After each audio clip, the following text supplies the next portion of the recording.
தொடக்கமும் முடிவும் இல்லாத ஒரு விஷயத்தை பத்தி பேசணும்னா வார்த்தைகள் வந்து அங்க நம்மளால கொடுக்கவே முடியாது. இன்னைக்கு நம்ம பார்க்க போற ஒரு நாவல் எழுத்தாளர் ஜெயமோகன் அவர்கள் எழுதிய கடல். இது இப்பதான் ஒரு 2 வாரம் 3 வாரம் தான் ஆச்சுன்னு நினைக்கிறேன் இந்த புத்தகம் வெளிவந்து. இது படிக்க ஆரம்பிச்சதுல இருந்து ஒவ்வொரு தடவையும் ஒவ்வொரு எழுத்துக்கும் எப்பா யாருப்பா சாமி நீங்க அப்படின்னு அந்த வார்த்தையை என்னால சொல்லாம இருக்க முடியல. ஏன்னா ஜெயமோகன் ஐயாவை வந்து எப்படி அவரால் இதை கொண்டு வர முடியுது, இதை எப்படி அவரால் பார்க்க முடியுது அப்படிங்கிற ஒரு பிரமிப்பு வந்து இருந்துகிட்டே இருந்தது. முதல் தடவை இந்த நாவல் நான் படிக்கும்போது எப்படி பார்த்தேன் அப்படின்னா, இது வந்து ஒரு அழகான ஒரு சினிமேட்டிக் டிராமா, அதுக்குள்ள நிறைய உன்னதமான விஷயங்கள் கொடுத்துருக்காங்க அப்படின்னு முதல் தடவை படிக்கும்போது தோணுச்சு. 2வது தடவை படிக்கும்போது, ஏன் 2வது தடவை படிச்சேன்னு சொல்றேனே, ஏன்னா அதுக்கப்புறமும் இதுக்குள்ள இருக்கிற ஏதோ ஒரு விஷயம் மறுபடியும் படி அப்படின்னு சொல்லுச்சு. அதனால 2வது தடவைக்கு போனேன். 2வது தடவை படிக்கும்போது இது வந்து டிராமா கிடையாது, ஒரு சினிமேட்டிக் டிராமான்னு சொல்லிட்டு நம்ம அதை வந்து இதை தட்டி கழிச்சிட முடியாது, இதுக்குள்ள ஏதோ ஒரு கவிதை இருக்கு, ஒரு போயம் இருக்கு, ஒவ்வொரு வரிக்குள்ளேயும் வந்து அதுக்கான அந்த ரசனை அப்படின்னு அந்த கவிதை படிக்கிறவங்களுக்கு அந்த ரசனை தன்மை இருக்கும் இல்லையா, அந்த மாதிரி ஒவ்வொரு எழுத்துக்குள்ளேயும் வந்து அந்த ரசனையும் அந்த ரசனையை மீறிய சில விஷயங்களும் இதுக்குள்ள இருக்கு அப்படின்னு புரிஞ்சுது. அதுக்கப்புறம் 3வது தடவை படிக்கும்போது இல்ல இது போயம் இல்ல, இது ஏதோ ஒரு எபிக் மாதிரி இருக்கு, அதாவது நம்ம எப்படி ஒரு காவியங்கள் சொல்றோம் இல்லையா, அது மாதிரி இது இருக்கு அப்படின்னு தோணுச்சு. 4வது தடவை படிக்கும்போது இல்ல இது வந்து ஒரு அழகான ஒரு மியூசிக், இந்த மியூசிக் வந்து எப்படின்னா அது நம்மள வந்து ஒவ்வொரு நேரத்திலையும் நம்ம உணர்வுகளுக்கு தகுந்த மாதிரி அந்த அந்த இசை வந்து நம்மளை எடுத்துட்டு போகுது, அப்புறம் இசையை கடந்தும் நம்மள அதை யோசிக்க வைக்குது அப்படின்னு புரிஞ்சுது. அப்புறம் அடுத்த தடவை படிக்கும்போது எனக்கு என்ன தோணுச்சுன்னா, இல்ல இதெல்லாம் இல்ல, இது வந்து கிட்டத்தட்ட ஒரு வேதாகமம் மாதிரி, ஒரு பைபிள் மாதிரின்னு வச்சுக்கலாம் அப்படின்னு தோணுச்சு.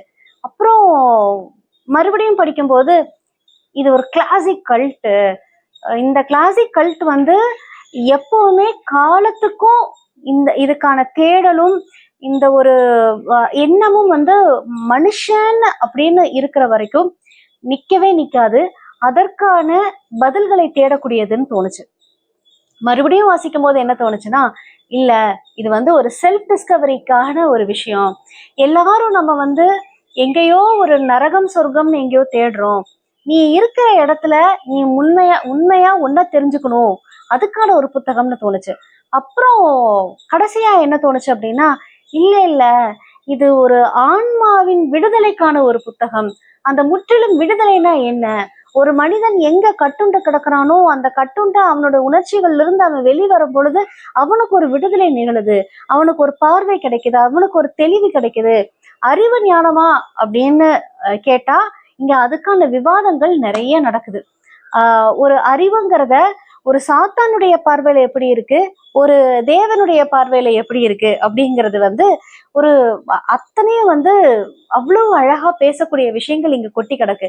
அப்போ இந்த உண்மையான ஞானம்னா என்ன, அப்போ இங்க வந்து ஒரு வேதம் நமக்கு என்ன சொல்லுது, ஒருத்தரை வழிபடணும்னு சொல்லுதா, இல்ல நாம் அதுவாக மாறணும்னு சொல்லுதா, அந்த சாவான பாவம் என்ன, அந்த பாவத்துக்கான சம்பளம் தான் மரணம்ங்கிறதுக்கான அர்த்தம் என்ன, நம்மளுடைய நித்திய ஜீவன் எப்படி இருக்கு அப்படின்னு பைபிளோடைய அந்த சங்கீதங்களையும் அந்த ப்ராவர்ப்ஸையும் வச்சு உள்ளுக்குள்ள இவருக்கு தெரிஞ்ச நிறைய அந்த அவர் படித்த, தெரிஞ்சன்னு சொல்றதை விட அவர் படித்து ரசிச்ச தாந்தேயின் டிவைன் காமெடியும் இங்க கொண்டு வந்து அந்த கேரக்டர்ஸை இங்க போட்டு இவருடைய பார்வையில அது நரகமும் சொர்க்கமும் எப்படி இருக்கு அப்படிங்கிறத ரொம்ப அழகா ஒரு உள்ளுக்குள்ள நம்ம என்னடா இந்த வாழ்க்கை வந்து இவ்வளோ ஏற்றத்தாழ்வுகளோட இருக்கு, நியாய அநியாயங்களோட இருக்கு, ஒரு பக்கம் ஒருத்தன் செல்வம் கொளிச்சுக்கிட்டே போறான் அவன் கெட்டவனா இருக்கான், மறுபக்கம் எல்லாம் இருந்தும் அதாவது நல்ல எண்ணங்கள் இருந்தும் நன்மை இருந்தும் அவன் துன்பப்பட்டுக்கிட்டே இருக்கான். எதனால இந்த தீராத விளையாட்டு நடந்துகிட்டே இருக்கு, ஏன் நம்ம வந்து முற்றிலுமாக நம்மளை ஏற்றுக்கொள்ள மறுக்கிறோம், எது நம்மளுடைய அடி ஆழங்கள்ல மனதுக்குள்ள, இது பெரும்பாலும் நம் மனதுக்குள்ள அடியாழங்கள்ல நம்ம எப்படி இருக்கோங்கிறத தான் பேசுது, நம்மளுடைய ஷேடோஸ் அப்படின்னு சொல்லலாம். நம்ம வந்து ஏன் நம்ம ஒன்னே ஒன்றை மட்டும் வெளிப்படுத்திக்கிட்டு மற்றதை எல்லாத்தையும் உள்ளுக்குள்ள புதைச்சுக்கிறோம்.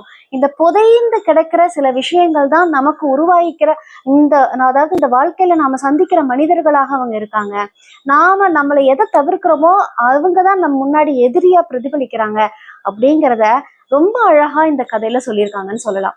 இந்த கடல் அப்படின்னு சொன்னா இங்க மனசு அப்படிங்கிற உருவகம் நமக்கு வந்து ஒவ்வொரு இடத்துலயும் வந்துகிட்டே இருக்கு.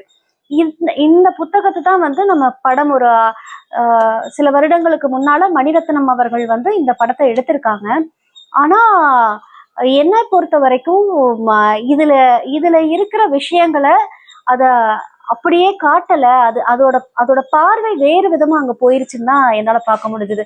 இதுல வந்து ஒரு மனிதன் தனக்குள்ள அந்த உலைக்களத்துல அவன் உருகி உருகி உருகி தன்னை ஒரு கருவியாக மாத்தி அவனுடைய உன்னத நிலையின் உச்சத்தை எப்படி அடையறான் அப்படிங்கிறத அவ்வளவு அழகா ஒரு டிராமாட்டிக் கதை வழியா நமக்குள்ள அதை சொல்லிக்கிட்டே இருக்காங்க. இதை படிக்கும்போது எனக்கு தோணுச்சு, இப்படிதான் நமக்கு காவியங்கள் உருவாகி இருக்கும். நம்ம படிக்கிற எல்லா காவியங்களா இருக்கட்டுமே, ராம காவியம் என்ன வேணாலும் இருக்கட்டும், எல்லா காவியங்களும் இது உள்ளுக்குள்ள இதே போல பல சூட்சமங்களை உள்ளடக்கியதுதான்.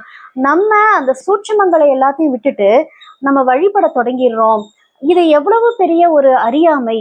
அந்த அறியாமை அப்படிங்கிறது வந்து நம்மளை வந்து எப்படி ஒரு சிக்குண்டு வச்சிருக்கு அப்படிங்கிற பல விஷயங்களை இந்த ஒரு புத்தகம் சொல்லுது அப்படின்னு சொல்லலாம். இன்னைக்கு கண்டிப்பா இந்த வீடியோ ரொம்ப ஒரு பெரிய வீடியோவா தான் இருக்க போகுது. ஏன்னா நான் அணுவா இந்த புத்தகத்தை ரசிச்சு படிக்கும்போது எனக்கு காலையில இருந்து ராத்திரி வரைக்கும் இது வந்து நான் கிட்டத்தட்ட ஒரு 10 தடவைக்கு மேல படிச்சுட்டேன். ஒவ்வொரு வாட்டியும் படிக்கும்போது உள்ளுக்குள்ள ஒரு உள்திறப்பு நிகழ்ந்துகிட்டே இருக்கு. எங்க நம்ம வந்து எதை தவற விடுறோம், ஏன் நம்ம வந்து இந்த உலகத்தை விட்டுட்டு வேற எங்கேயோ ஒரு உலகத்துல என்னமோ ஒருத்தங்க நமக்காக காத்துட்டு இருக்காங்க, அந்த உலகத்துக்கு நம்ம டிராவல் பண்ணி போகணும்னு நம்ம அதுக்கான பிரார்த்தனைகளும் ஒரு ஜெப கூட்டங்களும் வச்சுக்கிட்டு எங்கேயோ ஒருத்தங்களை நம்ம தேடிக்கிட்டு இருக்கோம். அவர் நமக்காக இறங்கி வந்து நமக்காக ஒரு சேவை செய்வாரு அப்படின்னு நம்ம யோசிச்சுட்டு இருக்கோம். இது கிடையாது. இங்க யார் இறங்கி வர்றாங்க, நமக்குள்ள இருக்கிறத இறங்குதல் அப்படின்னா என்னது?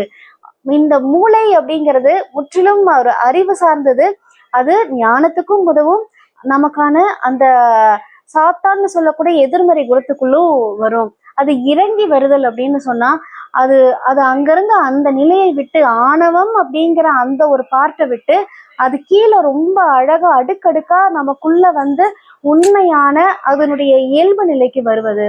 இந்த இயல்பு நிலைனா என்ன அப்படின்னா, முற்றிலுமாக நம்ம ஒருவரை அப்படியே ஏற்றுக்கொண்டு நம்மளை முழுதாக நமக்குள்ள இருக்கிற அடியாழங்கள்ல நம்ம மறைத்து வைத்திருக்கக்கூடிய பல விஷயங்கள்.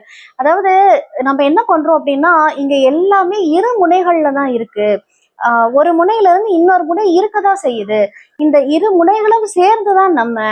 ஆனா நம்ம ஏதோ ஒண்ணுல மட்டும் நம்மள அடையாளப்படுத்திக்கிட்டு மத்தொன்னு தேவையில்லைன்னு சொல்லிட்டு நிக்கிறதுனாலதான் இங்க நன்மையும் தீமையும் உருவாகிட்டே இருக்கு. இங்க இந்த புத்தகத்துல இந்த நன்மை தீமை இது எல்லாத்தையும் தாண்டி நம்ம எப்படி போறது, அது எப்படி இருக்கிறது, அந்த உண்மையான கருணைனா என்ன, உண்மையான பாவ மன்னிப்புனா என்ன, உண்மையான அந்த இயேசுவின் ரத்தம் சிந்துதல்னா என்ன, அது எப்படி நடக்குது. அப்போ அந்த ஒவ்வொரு உயிரும் ஒவ்வொரு நிமிடமும் ஜனித்து இந்த உலகத்துல ஜனிச்சுக்கிட்டே இருக்கும் போது இங்க எப்பவுமே இந்த உலகம் உயிர்ப்போட இருக்கு அப்படின்னா அங்க இறைவன் பிறந்துகிட்டே தான் இருக்காரு. நம்ம எங்கேயோ இருக்க இறைவன் வருவார்னு நினைக்கிறோம்.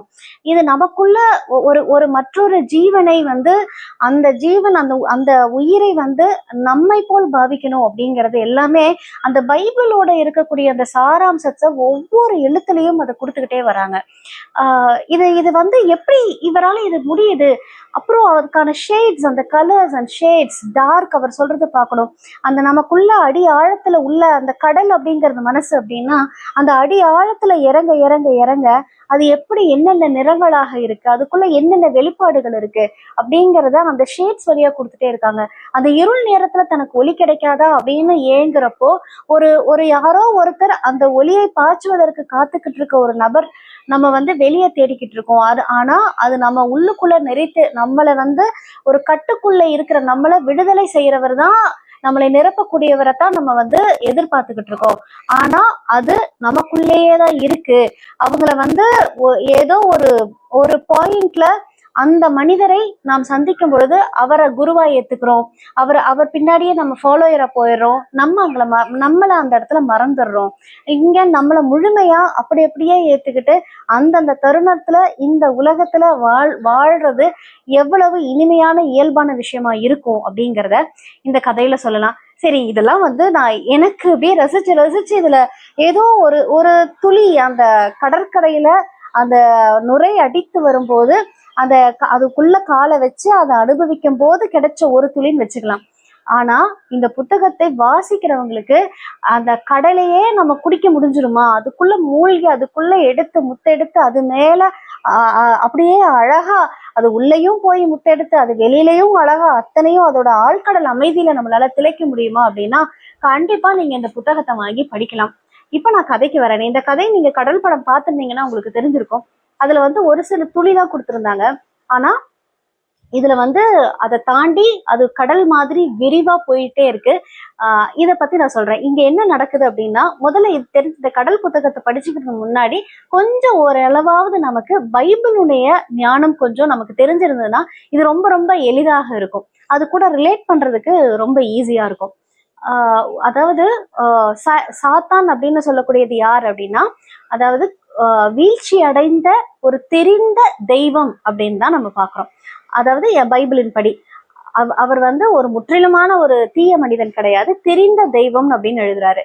அந்த சாத்தான் அந்த ஃபாலன் ஏஞ்சல் அப்படின்னு சொல்லக்கூடியது. அதுக்கப்புறம் புனிதமாக தன்னை மாற்ற, அதாவது தான் புனித தன்மையிலேயே உருவகித்து இருக்கக்கூடிய ஒரு மனிதனின் அவனுடைய தேடலின் ஒரு பகுதியாக ஒரு மனிதனை காமிக்கிறாங்க. அதாவது சாத்தானும் தேவனும். இங்க இந்த சாத்தானுக்கும் தேவனுக்கும் நடக்கக்கூடிய ஒரு விளையாட்டு. யார் வெல்ல போறாங்க அப்படின்னு தாமஸ் அப்படிங்கிற அந்த ஒரு நபரின் வழியாக இங்க சாத்தானும் தேவனும் நகர்றாங்க.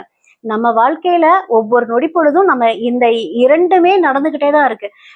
நம்மளோட ஸ்ட்ரென்த் ஏதோ அதுதான் நம்ம வீக்னஸ், நம்ம வீக்னஸ் எதுவோ அதுதான் நம்ம ஸ்ட்ரென்த். அது நம்ம புரிஞ்சுக்கணும். ஆனா சம்டைம்ஸ் ரெண்டுமே வந்து என்ன பண்ணுவோம்னா நம்மள நன்மைக்கும் கொண்டு போகும், தீமைக்கும் கொண்டு போகும். ஆனா இந்த நன்மையும் தீமையும் தாண்டி உண்மையான அந்த தன்மையில இருக்கிறது தான் நம்ம வாழ்க்கை அப்படிங்கிறத அந்த தாமஸ் அப்படிங்கிற அந்த உருவக கேரக்டர் நமக்கு கடைசியில அது வெளிப்படுத்தும். அந்த சால்வேஷன், அந்த ரட்சிப்புனா என்ன அப்படிங்கிறத அந்த இறுதி பகுதியில நமக்கு ரொம்ப அழகா கொடுத்துருப்பாங்க. இங்க நன்மை வெல்லுதா தீமை வெல்லுதா, சாத்தானா தேவனா? இங்க இந்த உலகத்துல அத்தனை இடங்கள்லயும் பசி இருக்கு, பட்டினி இருக்கு, குரோதம் இருக்கு, வன்முறை இருக்கு, வன்மம் இருக்கு, கொலை இருக்கு. இத்தனையும் நடந்துட்டு இருக்கையில நமக்கு எங்கேயோ இருக்கும் ஒருவர் தேவன் வந்து நம்மளை ரட்சித்து நம்மளை வந்து கூட்டிட்டு போவார்னு நினைச்சுக்கிட்டு இருக்கோம். இது வந்து ஒரு சாத்தான், அதாவது ஒரு சாத்தான் வந்து வேதம் போதுனா என்ன சொல்லும் அதை எல்லாமே அந்த சாத்தானுடைய கேரக்டர் சொல்லுது. அதே போல இங்க வந்து அந்த புனிதர்னு சொல்லக்கூடிய அந்த ஃபாதராக இருக்கக்கூடிய அந்த சாம், அவர் வந்து இந்த ஒட்டுமொத்த உலகமும் வந்து இறைவனின் அன்பால் நிறைக்கப்பட்டிருக்கு, அந்த அன்பை நம்ம அனுபவிக்கணும், விசுவாசமா இருக்கணும்னு சொல்லக்கூடியவர். அவருக்கு அந்த உண்மையான விசுவாசம் இருக்கா? அந்த விசுவாசத்தை எங்க தேடி அலையிறாரு? அதற்கான ஒரு பொருளாத்தான் அந்த தாமஸை பாக்குறாங்க. இங்க விசுவாசம் தான் விளையாடுது. அந்த உண்மையான அந்த சரணாகதி எங்க கிடைக்குது? ஒருத்தர் மீது அப்பற்று ஒரு நம்பிக்கை வைத்தலுக்குரிய ஒரு தருணம் எங்க நிகழுது? அது எதனால நிகழுது அப்படிங்கிறது அந்த சூழலோட ரொம்ப அழகா சொல்லிக்கிட்டே இருக்காங்க. இப்போ முதல் வரிக்கு போவோமே. புத்தகம் தொடங்கின உடனே அவங்க சொல்ற முதல் விஷயம், கொந்தளிக்கும் கடலின் மீது ஆட்சி செய்கின்றீர், பொங்கி எழும் அதன் அலைகளை அடக்குகின்றீர். இறைவன் ரெண்டுத்திலையுமே தான் இருக்காங்க. உங்களுடைய கொந்தளிக்கும் கடலின், அதாவது உங்கள் உணர்வுகளையும் இருக்காங்க, அதே சமயம் அதனுடைய பொங்கி எழும் அதன் அலைகளையும் அடக்குகின்றேன், அதை அடக்கிறதுலயும் இருக்காங்க. அப்ப இறைவன் எல்லா பக்கமும் இரண்டுமாக சேர்ந்து கலந்து இருப்பதுதான் இறைவன். அவர் வந்து தனித்தனி கிடையாது. எப்படி வந்து அந்த வீழ்ந்த திரிந்த தெய்வம் சாத்தான்னு சொல்லக்கூடியவர் வந்து அண்ணன், அதாவது இயேசுவினுடைய அண்ணன் அப்படின்னு சொல்றாங்களோ, அதாவது சாத்தானுக்கு தான் பைபிளுடைய முற்றிலுமான அத்தனை கூறுகளும் தெரியும் அப்படின்னு சொல்றாங்க. ஏன்னா அது அப்பதான் அதை தெரிஞ்சா மட்டும்தான் அதனுடைய புரிதலுக்கு தகுந்த மாதிரி அதை எடுத்துக்கிட்டு தன்னோட இதை வந்து எதிர்த்து அது வாழ முடியும். ஒரு அதாவது ஒரு விசை இருக்குன்னா அதுக்கான ஈக்குவலான ஒண்ணு இருந்தா மட்டும்தான் அது முழுமை அடையும் அப்படிங்கிறது தான் தியரி. இங்க நம்ம ஒவ்வொரு விஷயமும் வந்து என்ன பாக்குறோம்னா, ஒருத்தவங்க நல்லவங்கன்னு சொல்றோம், கெட்டவங்கன்னு சொல்றோம். அந்த கெட்டவங்க யார் அப்படின்னு பார்த்தா அவங்க வேற யாரும் கிடையாது. அது நம்ம விளையாடுற விளையாட்டுல, நம்ம அடியாளத்துல நம்ம மறைச்சு வச்சுட்டு இருக்கக்கூடிய அந்த சில விஷயங்கள் தான் அங்க கெட்டது. அந்த மறைச்சு வச்சு கெட்டது, இது வெளியே தெரிஞ்சா என்னை வந்து இப்படி அடையாளப்படுத்திடுவாங்கன்னு சொல்லி நம்ம அதை வெளிக்காட்டாம இருக்கிறது அதுதான். ஆனா ஏதோ ஒரு சில சந்தர்ப்பங்கள்ல அது மனிதர்கள் மூலமாக அது அப்படி வெளிப்படும் போது அவங்கள நம்ம எதிரியா பாக்குறோம். அப்போ நம்ம வாழ்க்கையில இந்த விளையாட்டுல ஒவ்வொரு நபருக்கான அந்த உலகத்துல நம்ம சந்திக்கிற மனிதர்கள் எல்லாருமே நம்மளுடைய ரிஃப்ளெக்ஷன்ஸ் தான், நம்ம அடியாளத்துல மறைத்து வைக்கப்பட்டு இருக்கிற அந்த உணர்வுகளுடைய ரிஃப்ளெக்ஷன்ஸ் தான் அப்படிங்கிறத அவ்வளோ அழகா இருக்கு. அடுத்தது வந்து அடுத்த லைன் பாருங்களேன். கடல்களே இல்லாத காலத்தில் நான் பிறந்தேன், பொங்கி வழியும் ஊற்றுகளும் அப்போது இல்லை. இங்க வந்து கடல் அப்படின்னு சொன்னா அது இங்க அந்த ஒட்டுமொத்த மனசுன்னு வச்சுக்கலாம், உலகம் வச்சு எதுவுமே இல்லாதப்போ நிசப்தமா இருக்கிறப்போ அங்கதான் நான் பிறந்தேன். பொங்கி வழியும் ஊற்றுகளும் அப்போது இல்லை. அங்க எந்த ஊற்றும் அப்போ எதுவுமே அங்க இல்லாத இடத்துல அப்படியே அதாவது அதனுடைய இயல்புல நன்மை தீமை எதுவும் இல்லை. அதனுடைய இருப்பு நிலையே அப்படியே இருக்கப்பட்டதுலயே தான் நான் அங்கு பிறந்தேன் அப்படின்னு சொல்லி அங்க ஆரம்பிக்குது. இங்கதான் அடுத்தது ஃபர்ஸ்ட் லைன்ல எப்படி அவருக்கு வந்து இதை தொடக்கிறது, எப்படி அந்த ஃபர்ஸ்ட் லைன் அவருக்கு கிடைக்குதுன்னு தெரியல. சாம் அசையாதீர்கள். இந்த இந்த இந்த நீதிமொழிக்கு அடுத்த நம்ம வரும்போது அசையாதீர்கள். அப்போ உள்ளுக்குள்ள அசைவற்று இருக்கும் பொழுது நாம் அங்க வந்து அந்த தன்மையில இருக்கோங்கிறத இது வந்து எக்ஸ்பிளைனே பண்ண முடியாது. ஒவ்வொரு வார்த்தைக்கும் எடுத்து போனா நான் இந்த புக்கு ஃபுல்லாத்துலயும் அண்டர்லைன் பண்ணி வச்சிருக்கேன். இது இது ஒன்னொன்னும் நம்ம ரிலேட் பண்ணிட்டே போனோம்னா நிறைய வருது. ஓகே, சில வரிகள். இந்த புக்கை ஒட்டு மொத்தம் பேசினா 2 மணி நேரத்துக்கு மேல பேசலாம். சிந்தனைகள் வைரசுகளை போல, அது வந்து வெளிக்காத்து பட்டாலே வந்து செத்து போகுது அப்படின்னு சொல்றீங்க. அப்போ இது என்னன்னா நம்மளுடைய சிந்தனை உள்ளுக்குள்ளேயே நம்ம உள்ள சிக்கிட்டே இருந்தோம்னா, இது ஆக்சுவலா ஒரு சைக்காலஜிக்கல் புக்குன்னு கூட சொல்லலாம். சிக்கிட்டே இருந்தோம்னா அதுதான் நமக்கான ஒரு விஷயம். அது வெளியில போயிருச்சுன்னா அது வந்து செத்து போயிருது. ஸோ டிரான்ஸ்ஃபர் இட் அப்படிங்கறது இங்க எடுத்துக்கலாம். ஃபாதர் சாம் அவர் எப்படிப்பட்டவர் அப்படின்னு சொன்னா, அவரோட கேரக்டர் தன்னுடைய 7 வயதுல அவருக்கு நடந்த ஒரு சில விஷயங்களால அந்த விஷயங்கள்ல இருந்து மீள முடியாம தன்னுடைய அச்சத்தால நாம் இறைவனை நோக்கி போகணும்னு சொல்லி நகர்ந்து செல்லக்கூடிய ஒரு மனிதரா இருக்காரு. அதுக்கப்புறம் அவர் அந்த அச்சத்தின் விடுவிப்பு என்னவா இருக்கும் அப்படின்னா இறைவனுடைய திருப்பாதத்தை பிடிக்கிறது தான் அப்படின்னு நம்புறாரு. ஆனா அதற்கான உண்மையான அந்த விசுவாசம் அவருக்கு இருக்கா அப்படிங்கிறது ஒரு அச்சத்தினால மட்டுமே அவருக்கு இருந்ததே தவிர, அந்த விசுவாசம் அப்படிங்கிறது அதை முழுமையாக அவர் அதை அனுபவிக்கல அப்படிங்கிற அந்த லேக் அவருக்கு இருந்துகிட்டே இருக்கு. இயேசுவனுடைய பிறப்புனா அவர் வந்து ஒரு குடில்ல வந்து பிறந்தாரு. அந்த ஏழை குடியில பிறந்து அங்க ஏழைகளுக்காகவே இருந்தாரு அப்படிங்கிறது அவருடைய கதை படிக்கும் பொழுது தெரியும். ஆனா இங்க ஃபாதர் சாம் எப்படி பிறந்தார் அப்படின்னா, அவர் வந்து தவம் இருந்து அந்த அன்னையினுடைய எச்சில்ல பிறந்த ஒரு குழந்தையாக, அதுக்கப்புறம் அவங்க அம்மாவுக்கு அப்படி ஒரு கனவு வரும், அதுக்கப்புறம் அந்த தவம் இருந்து பெற்ற குழந்தையாக தங்கத்தொட்டில்ல பிறக்கிற குழந்தையாக சாம் வருவார். இந்த ஃபாதர் சாமுக்கு 7 வயதுல ஒரு நிகழ்வு நடக்கும். அந்த நிகழ்வுல அவருக்கு பெரும் அச்சம் நடக்கும். அந்த அச்சத்தினால அவருடைய அப்பாவையும் அம்மாவையும் விட்டு வெகு தூரம் ஒரு இடத்துல படிப்பாரு. அங்க படிக்கும் பொழுது அது படிப்பு முடிச்ச உடனே அவர் வந்து ஃபாதர் ஆகணும்னு முடிவு பண்ணி குடும்பத்தை விட்டு விலகி ஃபாதர் ஆகுறாரு. ஆனா அவருக்குள்ள அந்த உண்மையான அந்த இறையிலும் விசுவாசமும் எப்படி இருக்கு, அவர் எதை தேடுறாரு அப்படிங்கறது ஒரு பயத்தினால அந்த இறைவனுடைய பாதத்தை பிடிச்சாரு, அந்த பயத்திலிருந்து மீறணும் அப்படின்னு. ஆனா அது அடியாளத்துல அவருடைய பயம் இருந்துகிட்டே இருக்கு. பெர்கமேன்ஸ் அப்படின்னு சொல்லக்கூடியவர் இவருக்கு நேர் எதிரான ஒரு கேரக்டரா இருக்காங்க. ஒரு ஏழை குடும்பத்துல பிறந்து நிறைய அண்ணன் தங்கைகளோட இருக்காங்க. அப்படி இருக்கிறது ஃபாதராக இவர் போய் சேர்ற செமினாரில இருக்காங்க. அந்த முதல் பார்வையிலேயே அந்த பெர்கமான்ஸை வந்து அவ்வளவு வசீகரமா பிடிச்சிருது. அவ்வளவு ஒரு பேரழகோட இருக்காரு. ஒரு நல்ல ஸ்காலர், வாழ்க்கையை யதார்த்தத்தை யதார்த்தமாக வாழக்கூடிய ஒரு மனிதராக இருக்காங்க. அவருக்கும் ஒரு விஷயம் அந்த இதுல நடக்குது. அவர் செய்யக்கூடிய தவறை ஃபாதர் சாம் பிஷப் கிட்ட சொல்லும் பொழுது அங்கிருந்து அந்த இங்க பெர்கமான்ஸ் வந்து என்ன பண்ணுவார் அப்படின்னா கெஞ்சுவாரு, கதர்வாரு. நீங்க வந்து நான் உங்களை வந்து ஒரு நல்ல தூய ஆன்மாவை பாக்குறேன், நீங்க என்ன மன்னிச்சிடுங்க, அங்க மேல் கொண்டு போகாதீங்கன்னு ஃபாதர் சாம்கிட்ட கேட்கும் பொழுது, ஆனா ஃபாதர் சாம் அந்த பாவ மன்னிப்பு, அந்த முழுமையான அந்த ஏற்றுக்கொள்ளுதல் அவளுக்கு நிகழாம அங்க அவருக்கு மன்னிப்பு கொடுக்காம பிஷப்ட சொல்லி அந்த இடத்துல இருந்து அவங்கள விலக்கிடுவாங்க. அப்போ அன்பினுடைய எல்லை மிகவும் கருணையாகவும் இருக்கு, மிகவும் அந்த மனிதனை அதை நிராகரிக்கப்பட்ட அன்பாக மாறும் பொழுது அது குரூரமாக அவனை மாற்றுது அப்படிங்கிறத பெர்கமான்ஸோடைய அடுத்த கேரக்டராக மாறுது. இவங்க என்ன பண்றாங்க, இந்த பெர்கமான்ஸ் அடுத்து இவர் வந்து அவர் அவ்வளவு கெஞ்சியும் இந்த சாம் வந்து இல்ல நான் வந்து ஏத்துக்க முடியாதுன்னு சொன்னதுனால அந்த பிஷப்பும், நீங்களாம் வந்து சாமுடைய குடும்பம் தான் வந்து பெரிய நல்ல பணத்தில் கொழுத்த குடும்பம், அவங்கதான் வந்து அந்த சர்ச்சுக்கு எல்லாத்துக்கும் பணம் கொடுக்குறவங்க, ஸோ இவங்க சொன்னா இவங்க வெளியே அனுப்பணுங்கிற கட்டாயத்தின் பேரலையும் அப்புறம் சில பாலிடிக்ஸ்னாலையும் வந்து அனுப்பிச்சிடுறாங்க வெளியே.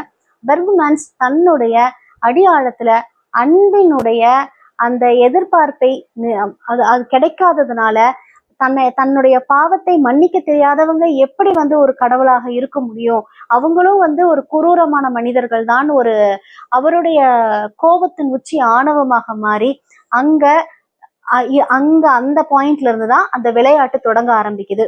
இங்க பெர்கமான்ஸ் வந்து சாம் கிட்ட, நான் உன்னை வந்து விடமாட்டேன், உன்னை வந்து சாத்தானை, உனக்கும் எனக்குமான விளையாட்டு தொடங்கிருச்சு, நீ சாத்தானை தொட்டுட்ட, நீ நம்ம பாத்துக்கலாம் அப்படிங்கிற மாதிரி ரெண்டு பேரும் வந்து அங்கிருந்து விளையாட்ட ஆரம்பிக்குது. உன்னை நான் சும்மா விட மாட்டேன், நீ எப்படி என்கிட்ட வந்து கதற வைப்பேன் அப்படின்னு சொல்லிட்டு நகர்றாரு.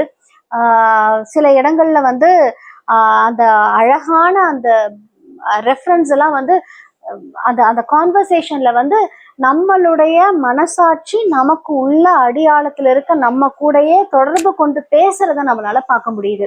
அத வந்து this is unimaginable writing. இந்த மாதிரிதான் எல்லா காவியங்களும் இருக்கும்னு திரும்ப திரும்ப எனக்கு தோணிக்கிட்டே தான் இருந்தது. அப்புறம் இது ஒரு பகுதி இருக்க.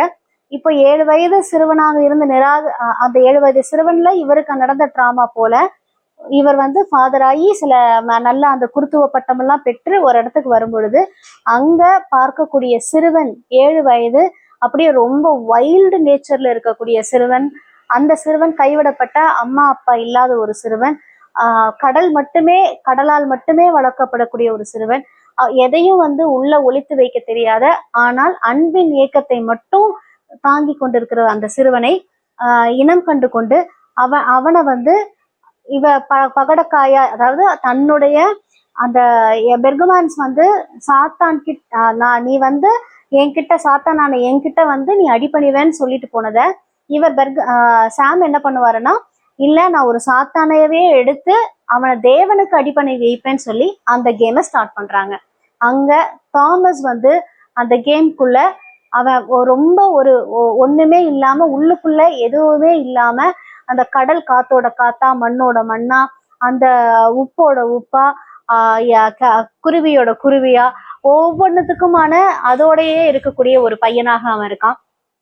அவனை இவர் எடுத்து எப்படி டேம் பண்ணி அவன் தேவனுக்கு அந்த சாத்தானா அவனுக்குள்ள பார்க்கப்பட்ட அந்த பையனை தேவனுக்கு கொண்டு போய் சேர்க்கிறாரா, இல்ல பெர்கமான்ஸோட வழியில சாத்தானுக்கே அவன் ஒப்படைக்க போறாங்கிறது தான் கதையின் போக்கு நீழுது. இது வந்து ஒரு கதைன்னு நம்ம சொல்லவே முடியாது.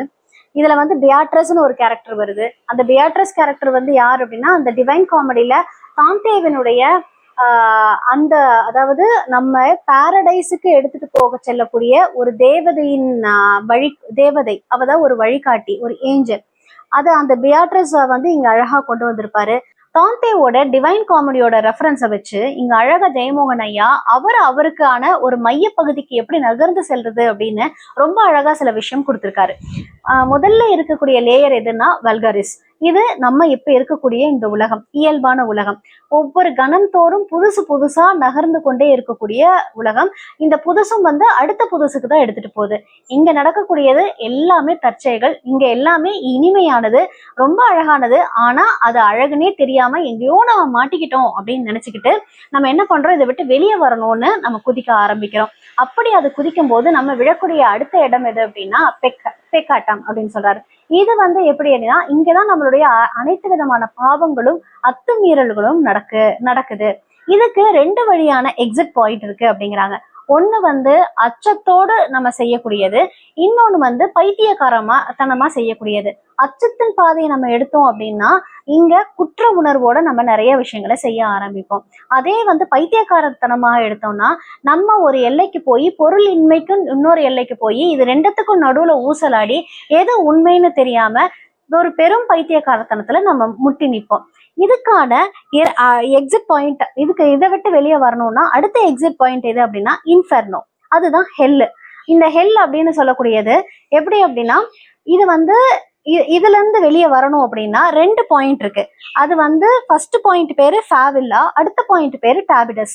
இந்த ஃபேவில்லா அப்படிங்கிறது இங்க மேல நம்ம சொன்னோம் இல்லையா, இந்த இன்ஃபெர்னோ, இங்க இருந்து அதாவது இந்த பெக்காட்டம்ல இருந்து அந்த ஃபியரால நம்ம எப்படி வருவோம்னா அச்சம் வந்து தீ மாதிரி எரியுமா.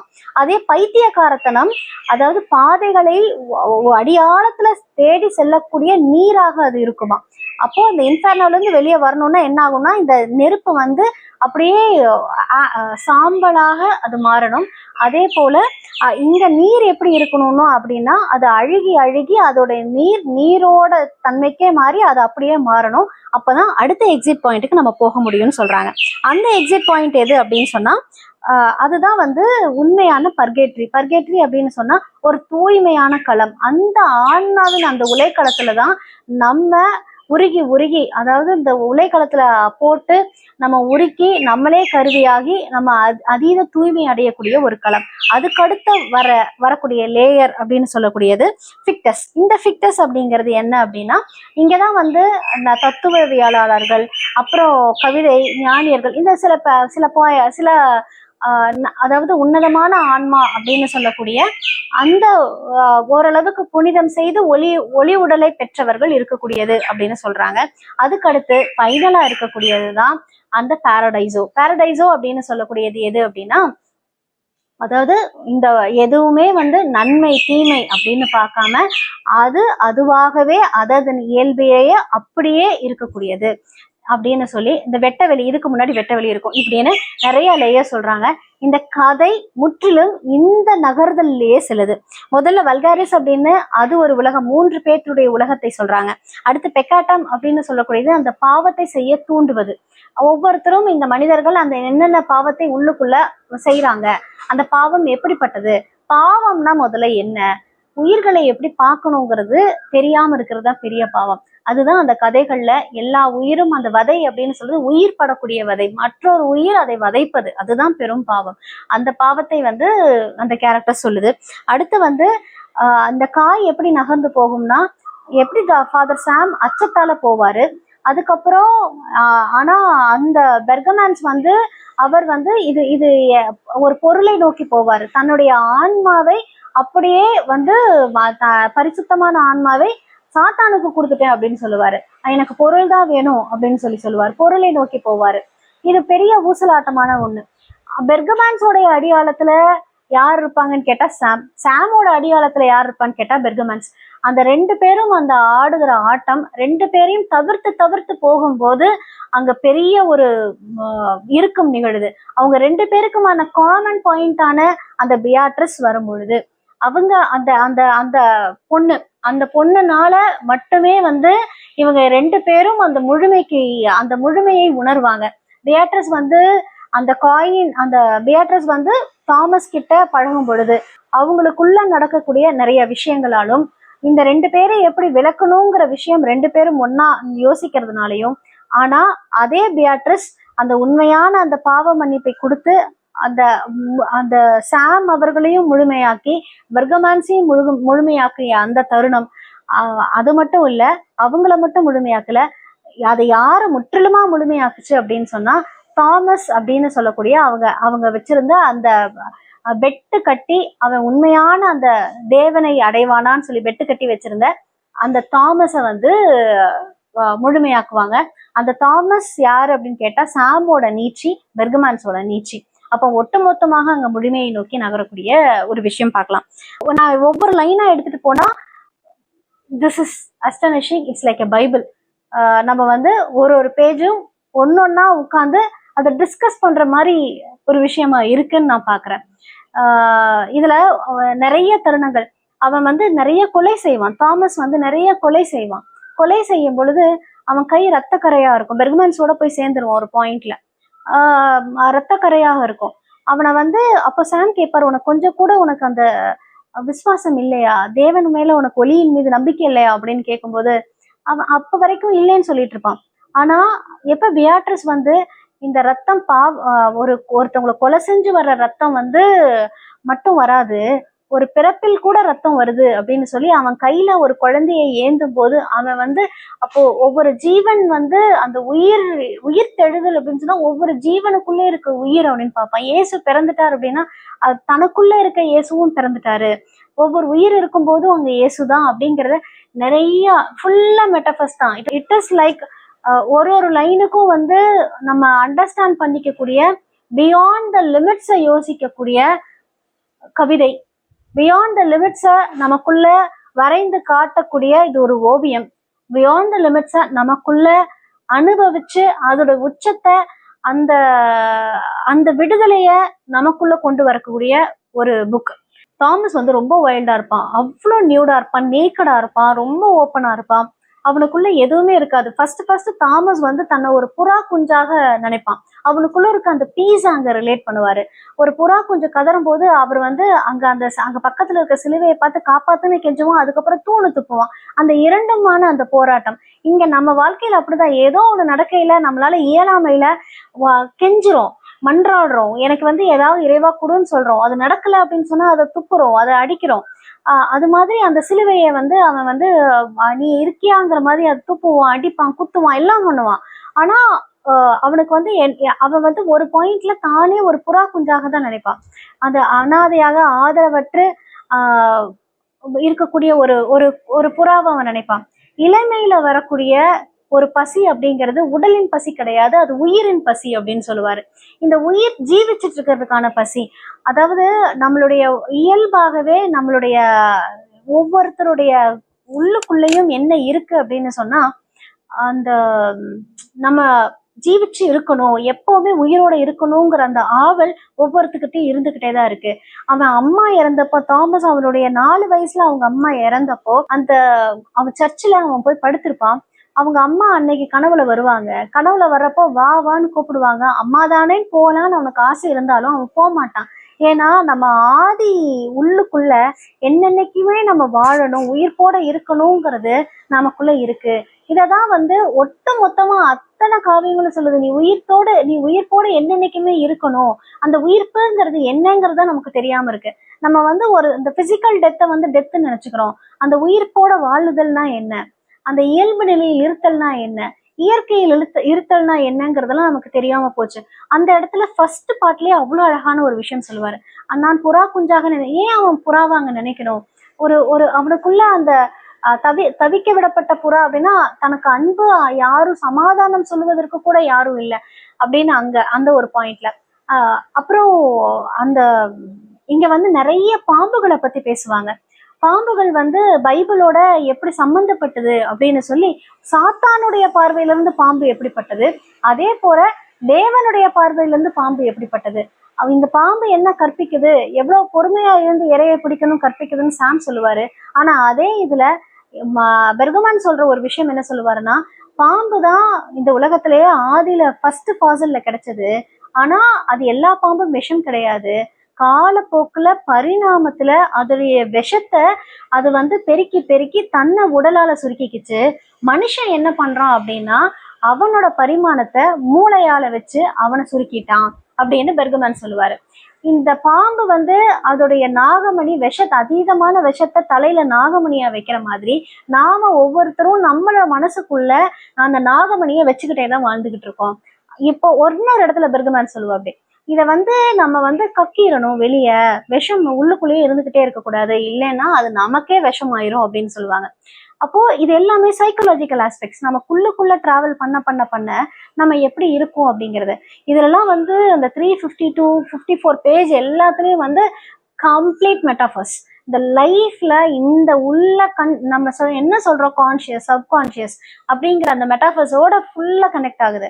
கடல்ல இருக்கக்கூடிய ஆழமான கடல்ல இருக்க சுறா அப்படின்னு சொல்றது அத்தனையும் விழுங்கி தின்றது. அது மாதிரி நமக்குள்ள அடி ஆழத்துல நம்ம புதைக்கி வைக்கப்பட்ட எண்ணங்கள், அது நம்மள சுறா மாதிரி நம்மளை வந்து அந்த உண்மையான விஷயத்த பார்க்க விடாம முழுங்கி, அதுதான் ஆக்சுவலா சாத்தான் மாதிரி நம்ம முழுங்கி சாப்பிடுது அப்படிங்கிறது. இது வந்து இது ஒரு நாள்ல சில மணி நேரங்கள்ல நம்ம பேசக்கூடிய புத்தகம் கிடையாது.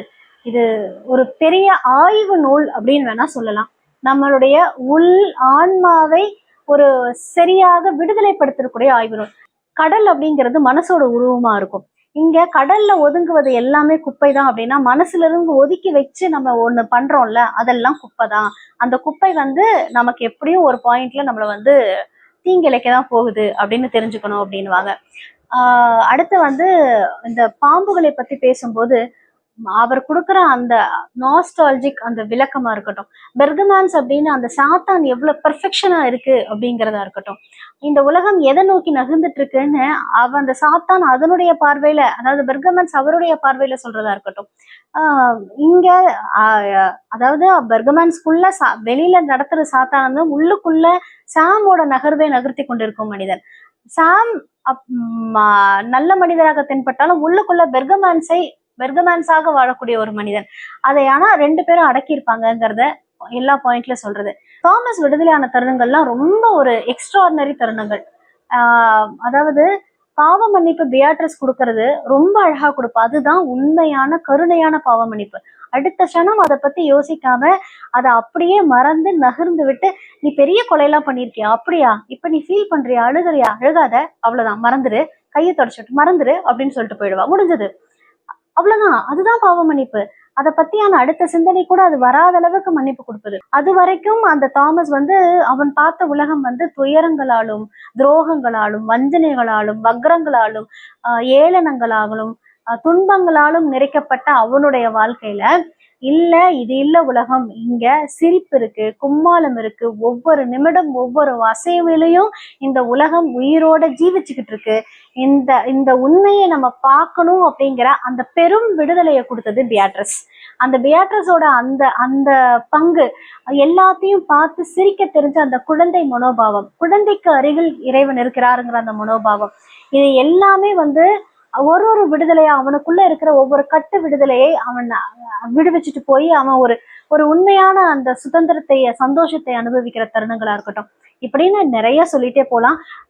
இந்த புத்தகம் பத்தி பேசுவதற்கு ஒரு சில மணி நேரம், ஒரு சில துளிகள் மணி எதுவும் பத்தாது. ஏன்னா நான் ஒரு லைனா அண்டர்லைன் பண்ணி அத்தனையும் பேசணும்னு நினைச்சேன். ஆனா இது ஒவ்வொரு பார்ட்டா கூட பேசலாம். உங்களுக்கு இதை பத்தி பேசணும்னு விருப்பம் இருந்துச்சுன்னா நீங்களும் படிச்சு உங்களுடைய ஷேரிங்கும் கீழே கொடுங்க. டிஸ்கஷன் நம்ம எல்லாரும் சேர்ந்து நம்மளுடைய விஜயா பதிப்பகத்துல ஒரு தடவை பண்ணலாம். தேங்க்யூ.